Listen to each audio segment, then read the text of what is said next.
everybody. Welcome back to Black Tea. I am your host, Michelle Lawrence. You're watching our second season of the interview series all about Black women in advertising, presented by Muse by Cleo. And today, I'm so happy that we got Jazmin Griffith. What's up, Jazmin? What's up? What's going on? It's so great to see you. It's so great to see you too. I'm glad our paths are crossing again. So please do tell the people what you do and where you're based.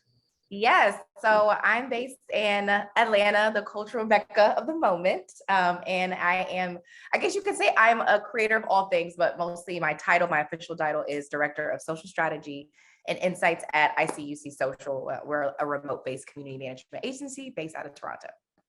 Oh, okay. That's interesting. I don't know that I've heard of like a remote-based community management firm, like specifying in that. That's cool. Yeah, it's really, really dope. They started off doing community management moderation. That's what they were known for. And now they've branched out into strategy and data and insights, but they were remote before the remote. They've been a virtual agency for years. So it's really dope, the concept that they have for sure. Okay, cool. And then what about you? So how did you find your way into advertising in general and then where you are now? Yeah, so it's crazy because I went to college. I was like, I wanted to do fashion design. I thought I was going to be, the big old Chanel of times. And then I ended up getting an internship. I had a marketing degree. I had no idea what to do. And I ended up getting a marketing internship at an agency. And it was for PR. And he was like, we don't have any more PR slots left, but do you want to do social media? And I'm like, this was back in like 2013, 2014. I'm like, okay, sure, I guess. And that's when I learned how to write copy and content calendars. I learned Sprout Social, and I ended up falling in love with the idea of social. And so from there, I kind of went on from different gigs, from being a community manager to social media manager, creative strategy, and then working into what I am now. So that's how I guess it fell into me, I guess, at the same time, if you want to look at it like that. Yeah. Wow. You've been in like every department. That's cool. I love how people are always like, you seem cool. Do you want to work in social? It's like, help us understand the internet. Yeah, it's crazy to me now because I'm like, people go to school for a degree in social. And I'm like, back then there wasn't any programs around social or digital, any of that. It was just like marketing, advertising. That's it. And social kind of you just fell into it if you just fell into it kind of thing. That blows my mind. That makes me feel super archaic because when I was when I was in undergrad, social just came out. Like we weren't even calling it that. It was like, have you heard of Facebook? Yeah. And now the fact that you can go to college and then major in social. It's so insane. I'm 90 years old. That's my takeaway. Yeah. But that's so social aside, do you feel like the advertising industry overall is moving forward, moving backward, or changing shape entirely? I know we've had like a lot of stuff go down these last couple of years as an industry, and it really just caused me to think, I'm like, are we moving forward as an industry? Does it feel like we're just turning into something else? What do you think? I think it's moving forward, but I think the ones that get it, and the ones that don't. And what I mean by that is I think a lot of the events that happen have shaped people to really understand a few different things. So understanding, the hustle culture isn't cool like it used to be. You don't have to, burnout is a real thing. To understanding the idea of, social strategy. I used to tell people all the time, people used to really have a tough time, brands and agencies in general, on what is the ROI on social strategy. And I feel like the pandemic happened and everything started helping in culture. And I think brands specifically started to see that, okay, there is an ROI behind social strategy in general. There's an ROI behind how do you measure the success in social. But I do think that there are some agencies in general that lack that understanding, and they're still a little bit more on the conservative side. They're just trying to do the bare necessities that just kind of fit into what's going on now in the means, but they're not there yet. So I say we're ahead of it, but we're still missing that curve. So it's still a lot of education that's kind of needed. So yeah. Mm-hmm. Okay. So the industry is moving forward, but not everybody's on the bus, basically. No, not everyone's not on the bus. But like, for example, I always talk about like D&I. You don't see a lot of diversity inclusion. You never probably saw that on LinkedIn before.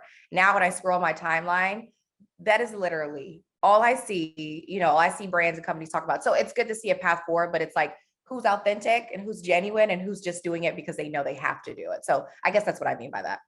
Yeah, no, that's real. Yeah. That's really interesting. And it is interesting how when we all couldn't go anywhere, that's Yep. when we're all forced to take online communities more seriously. But there are, Yeah. people, of the younger generation were already taking online communities that Yep. seriously. So I feel like we're kind of being forced to reckon with, Oh, what's for next and sure. what's new in that regard, or get left behind. For sure. I Um, definitely agree. yeah. So you are low key an influencer in and of your Okay. own right. And I'm wondering, how does that like intersect or influence with your ad career at all? Or are you just trying to be Yeah. hard line, no overlap, Yeah. or does one end up influencing the other? Um, as of lately, it has been just due to the way that my content has shifted. So I never planned on being an influencer. I tell people all the time my TikTok journey started because I went through a really, really bad breakup and I didn't have no one to vent to. And I went to TikTok, and one day it just literally went viral out of nowhere. And I started just journaling my journey around my breakup and my healing and learning how to like love myself again. And it ended up building a community of women that, were feeling the same kind of way. So now my content has shifted more into self-love, into dating, and even talking about like work-life balance. And Yeah. so that's kind of where, my content has, now been reposted and things of that nature. And so now I say it intersects a little bit more because now it has a little bit more relevance or on what I'm doing on the day to day. But it didn't before. So like I said, I didn't never plan on being a content creator, or like I don't take the time out of my day to plan content. I'm like, okay, I look nice today. I'm feeling kind of down. So I'm just gonna make a video, or this, I saw this trend and I'm like, this is how I'm totally feeling and I resonate with this video at the moment. So I'm gonna make it. So I guess it intersects a little bit, but not as much as I would, probably like for it to be at the moment. What is next for your ad career? You've kind of bounced all over the place in terms of Yeah. departments. You've had a lot of experiences, and then you're kind of doing this pretty dynamic job right now. Do you Yeah. have any kind of career path goals that you're thinking Yeah. of for down the line?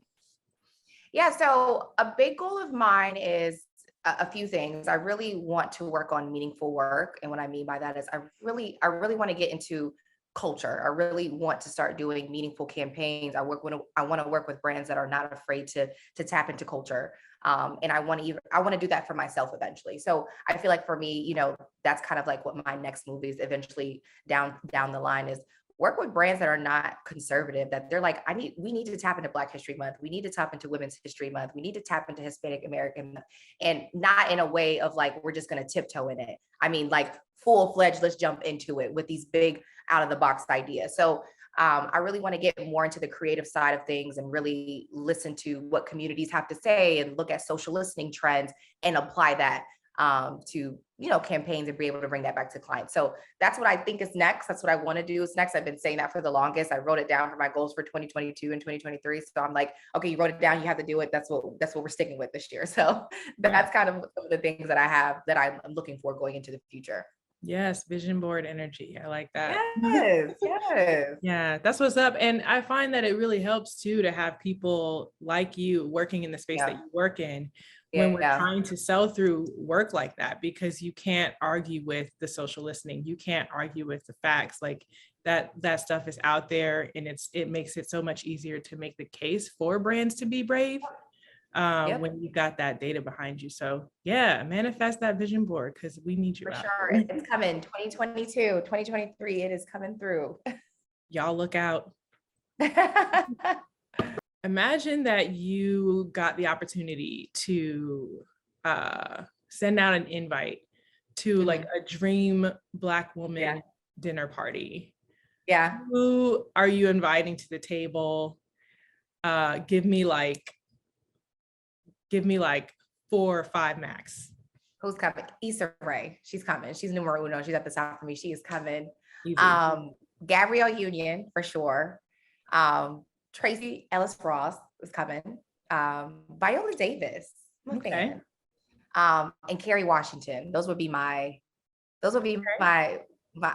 love them. I love how they're featured in movies. They're strong, they're not afraid to, and they're all different. So that would be kind of maybe my dream girl invite, who I would love to be sipping tea and mimosas with. Those would be my Yeah. girls.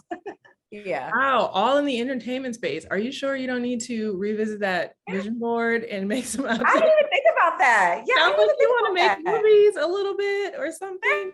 Maybe. I You didn't know even what I think, mean? like you just said that. I didn't even think about that. Yeah, you're right. They are all in entertainment space. I think they all have a different message. I think they, they speak to Black women in different kind of facets. So, but yes, they are all in the entertainment space. You're so right. They all do have a very interesting social presence too, For though. sure. I love Tracy Ellis Ross on social. She's so bubbly. She's Free. so body positive. She's so hardworking. I'm just like, Yeah, girl. she's free. Like she is herself. She's very authentic. She's genuine. She means what she says what she means. She's unapologetic. I love her for Love sure. her. Love her. Mhm. Okay, well, I just want to say thank you for being on Black Tea. I really appreciate you Awesome. coming on and letting the people get to know you. And it was great catching up and talking to you. And then for everybody out there, thank you for watching this episode of Black Tea. Please do go to musebycleo.com/Black Tea to catch up with all the rest of the episodes. And also make sure you're following us on Instagram at Sip Black Tea. And we will Yes. see you next time. Bye.